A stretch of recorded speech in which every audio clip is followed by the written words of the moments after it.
एक सच्ची प्रेम कहानी, विवाह तक का सफर। हर कहानी की शुरुआत होती है एक विशेष स्थान और समय से, और यही स्थिति यहाँ भी है। ये कहानी है अंशुल और काव्या की, जिनकी मुलाकात संयोग से हुई और जिन्होंने अपने प्यार को विवाह तक पहुँचाया।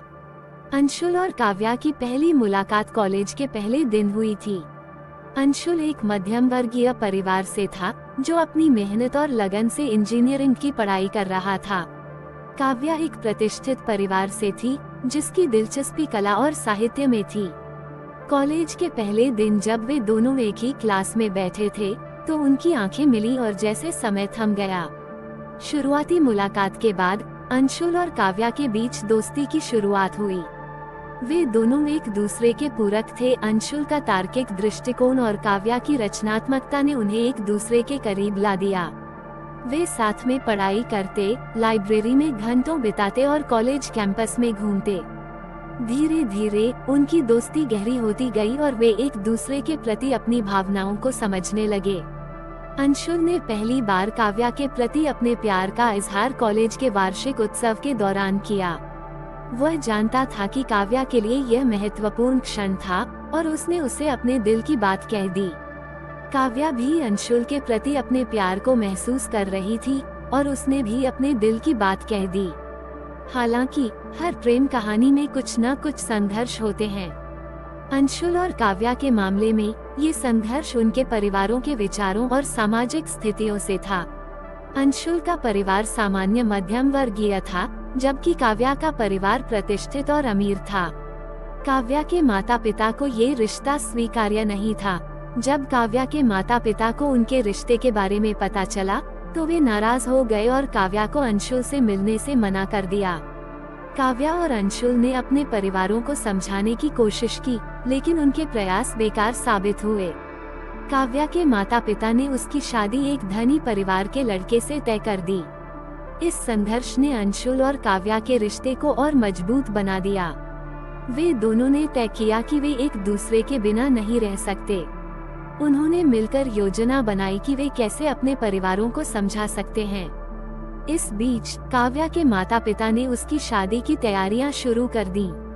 अंशुल और काव्या के लिए ये समय बहुत कठिन था। वे दोनों एक दूसरे से मिलते रहे, लेकिन छिप छिपाकर। अंशुल और काव्या के दोस्तों ने इस मुश्किल समय में उनका साथ दिया। वे उनके लिए परिवारों को समझाने की कोशिश करते और हर संभव मदद करने को तैयार रहते। दोस्तों ने कई बार अंशुल और काव्या को मिलाने की व्यवस्था की, ताकि वे एक दूसरे से बातें कर सकें और अपने प्यार को मजबूत बना सकें।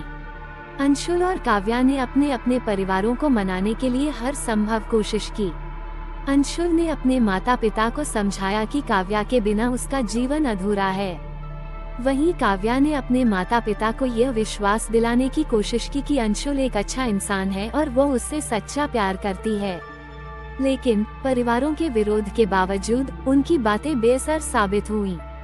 अंशुल और काव्या के पास अब दो ही विकल्प बचे थे, या तो वे अपने परिवारों की बात मानकर अलग हो जाएं, या फिर अपने प्यार के लिए लड़ें और शादी करें। उन्होंने निर्णय लिया कि वे अपने प्यार के लिए लड़ेंगे।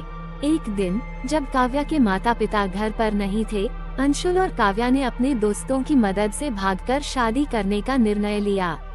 वे एक मंदिर में गए और वहां विधिपूर्वक विवाह कर लिया।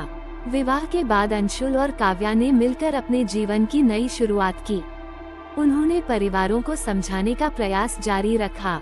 धीरे धीरे काव्या के माता पिता ने भी उनकी सच्ची प्रेम कहानी को समझा और उन्हें स्वीकार कर लिया। समय के साथ दोनों परिवारों के बीच की दूरियां कम होती गईं। अंशुल और काव्या की सच्चाई और उनके प्रेम ने उनके परिवारों को करीब ला दिया। दोनों परिवारों ने उनके विवाह को स्वीकार किया और एक दूसरे को समझने लगे। अंशुल और काव्या की कहानी हमें सिखाती है कि सच्चा प्यार किसी भी बाधा को पार कर सकता है। उनका जीवन एक मिसाल बन गया कि अगर प्रेम सच्चा हो तो हर मुश्किल आसान हो जाती है। उनके संघर्षों और प्यार की यात्रा ने उन्हें और भी मजबूत बना दिया और वे हमेशा एक दूसरे के साथ खुशी खुशी जीवन व्यतीत कर रहे हैं। अंशुल और काव्या की यह कहानी उन सभी प्रेमियों के लिए प्रेरणा है जो अपने प्यार के लिए संघर्ष कर रहे हैं।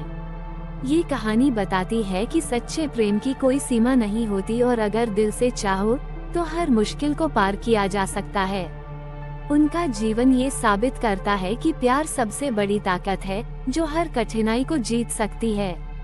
ये कहानी कैसी लगी नीचे कमेंट में लिखकर जरूर बताइएगा और लाइक और सब्सक्राइब जरूर करें। धन्यवाद।